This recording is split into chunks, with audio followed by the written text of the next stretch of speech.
Sometimes body cameras help the cops catch criminals, and sometimes they help catch criminal cops. Here are 3 crooked cops who crossed the line and got caught on body cam footage. Number 3. Cop plants drugs during traffic stop. This is Zachary Wester, 29, a former Florida deputy who's currently serving 12 years in prison after his own body camera exposed his crimes. After pulling Teresa Odom over for a faulty brake light, he searches her car and finds some meth. I come through the light, I get pulled over. All right, the deputy asked if he could search my truck. I told him, yes, he may search my truck. And he comes back with a spoon, which is what I use to eat my yogurt with. And in the spoon, there is laying a little bitty, like, I guess a little tiny bag. He says it tests positive for methamphetamine. So I guess I'm gonna go to jail. And it damn sure ain't mine, and nobody's been in my truck but me. This fed into a year-long investigation into Wester's arrests, which found evidence that he had planted drugs in more than 20 cars, and even falsified drug tests to support his claims, making a hobby out of ruining the lives of innocent people and sending them to jail. After his arrest, more than 120 of his drug arrest cases were dropped. Wester still maintains his innocence from behind bars, but the camera doesn't lie. Well, as we saw this guy before, I just did a story on him not too long ago, yesterday or some shit like that. But anyway, we already know about this line. And another thing I wanted to mention that I didn't mention when I first did a story on him, seeing all the people he fucked up. The people's lives or anybody that got put in jail, I wonder how did they treat them? How did they show justice besides locking him up? He losing his badge, all that extra bullshit. But it doesn't stop. You know, we seen the guy on another video where he lost custody of his kid and et cetera, et cetera. So now that this guy, Zach, been caught up in his bullshit, all the people that he got locked up or cases and et cetera, I wonder what happened to them and how do they treat them now that we know he's a slime ass cop. Number 2. Secret sting gone wrong. Ever seen the cops do a sting on another cop? That's exactly what happened to Marco Burke, a former officer at Middle Tennessee State University. After suspicions arose that he'd stolen an AR-15 from the police locker, his fellow cops set up what they call an integrity test. They send Burke to check out an abandoned car on campus. Inside, he finds 2 bottles of pills and $1,100 in cash. He's supposed to report these items as inventory, but instead, he grabs them to keep for himself, not realizing he's falling for the bait, and his body cam is on and recording the whole thing. Just the vehicle is unoccupied. That's it. Burke is arrested and makes this call to his wife from jail.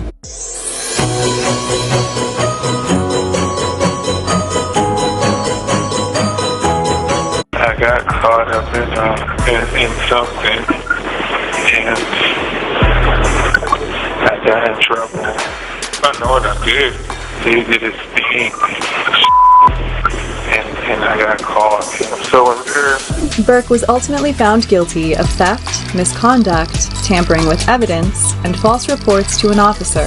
He'll probably never wear a body camera again. Marco. Hey, bro. I know what you was doing. And he got a teardrop. And he was like, you know what? They gonna throw this shit away anyway. Or they gonna da-da-da-da, blah, blah, blah. And he figured that can help him with his little problem situation. Hell, he was trying to get some extra money, you know what I'm saying? Because motherfucking cops out there got it just as bad as everybody else with the money they make a year and how the bad cops making the good cops look good, which how the good cops, you know what I'm trying to say, the bad cops making the good cops look bad, whatever. He was just trying to get a little extra cut, you know what I'm saying? And he knew he fucked up, you know. They try to say he probably would never wear a body cam again. He can wear a body cam if you feel like he going into a crazy situation or, you know, et cetera, et cetera. And to add to that, he was just trying to get some extra guap, some extra fettuccine, you know what I'm saying? Not saying what he did was right, but at the same time, he see where it was going. So he felt like he done no wrong. Now, y'all let me know in the comment section what y'all feel about Marco and his situation compared to the other dude we just watched where he was motherfucking ruining lives and Again. shit. You know what I'm saying? Number 1. Officers arrest officer at crime scene. February 4th, 2020. Chicago police arrive on scene after an assault at a train station. Until investigators arrive, it's their job to preserve the crime scene. So, when the Chicago Transit Authority supervisor, Martiza Lee, walks through the crime scene, a responding officer tries to redirect her. Watch out, ma'am, come out here. I'm talking. I got to say. Oh yeah, you need to get out of the crime scene, ma'am. Please get out of the crime scene. That's what I'm telling you. And you're touching me now. Because you're in the crime scene, and I'm Do not asking you to touch stay me. here. Do not go in the crime scene. And I'm doing my job. Do not touch me. You're not doing your job. Do not You can do touch your me. job from right there. Do not touch me. You can do your job Don't from right touch there. me again. Don't go through the crime Don't scene again. touch me Then don't go again. through the crime scene again. Don't touch me again. Then don't go through the crime scene Don't again. It's touch very me simple. again. It's very We can go back and forth all We day. can't. Don't touch me. When the police sergeant William Spiker arrives 7 minutes later, Mrs. Lee complains that his officer grabbed and pushed her, but the sergeant says his officer was acting within his rights to protect the crime scene. And even worse, I want for something to be done. But if he tells me that you are obstructing the crime scene, we're going to arrest you. You're not going to arrest me. Yes, for we doing are. My job. This is my job. We're not going to... That's the way it's going to go if you It's want not to going to go that complain. way. she does complain, and they do arrest her. This is controversial, because even though the body cam footage proves that Mrs. Lee's complaint is not valid, they only arrest her after she demands to file a formal complaint against them. In the end, Mrs. Lee's manager shows up to save the day and negotiates her release without any charges. She did go on to file a formal complaint, followed by a federal lawsuit. Well, somebody woke up on the wrong side of the bed because she for sure goddamn had a bad attitude. When she got there, she had a bad attitude. And yeah, you know what I'm saying? She was detained. She didn't actually, as they say, officer arrest another officer at the crime scene. She was just detained, motherfucker. As they say, you're being detained right now till we figure it out. That's all she was being, was detained till they figure it out. And her boss came through, was like, you better let her go, you know what I'm saying? And then that's when she still did what she did. Now, if there was an open crime scene, why the fuck they ain't have it taped off so motherfuckers know not to walk through it? Like this little bright ass highlighted shirt I got on from a job. Why wasn't some shit like that taped around the fucking active crime scene? Because ain't nobody gonna know that's an active crime scene unless you got something marking that is an active crime scene. Here's some rare and deeply disturbing footage from the historical arrest of the notorious Milwaukee serial killer, Jeffrey Dahmer.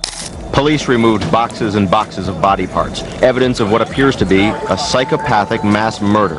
On July 22, 1991, Tracy Edwards, Dahmer's final would-be victim, would manage to escape his grasp and alert the police of his crimes. This would lead to Dahmer's apartment getting investigated, and inside this apartment of horrors would be more than enough disturbing evidence to put an end to Jeffrey Dahmer's reign of terror. A barrel wheeled out a vat of acid. In a refrigerator left as it was found, at least 2 heads, the severed remains of victims of the alleged murderer. Further evidence found in the apartment includes scores of Polaroid pictures that depict human body parts in various stages of dismemberment. A total of 7 skulls, some painted and some bleached, 2 human hearts, and a 57-gallon drum that had 3 Now, we all pretty much heard and read about Jeffrey Dahmer's, or Dahmer's, however the fuck you say his name.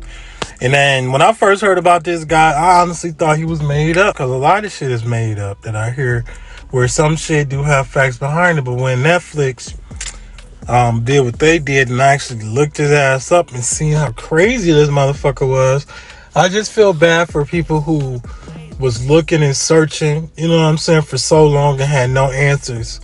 I feel bad for the people that was in his actual apartment and who was not, you know, present at the time to talk about what happened in the situation in the case. I feel bad for all those souls, you know what I'm saying, and people, families that got to deal with that type of shit. But this guy was clearly diagnosed with a lot, but like they say, he was sane and mental enough to know what the fuck he was doing and what was going on.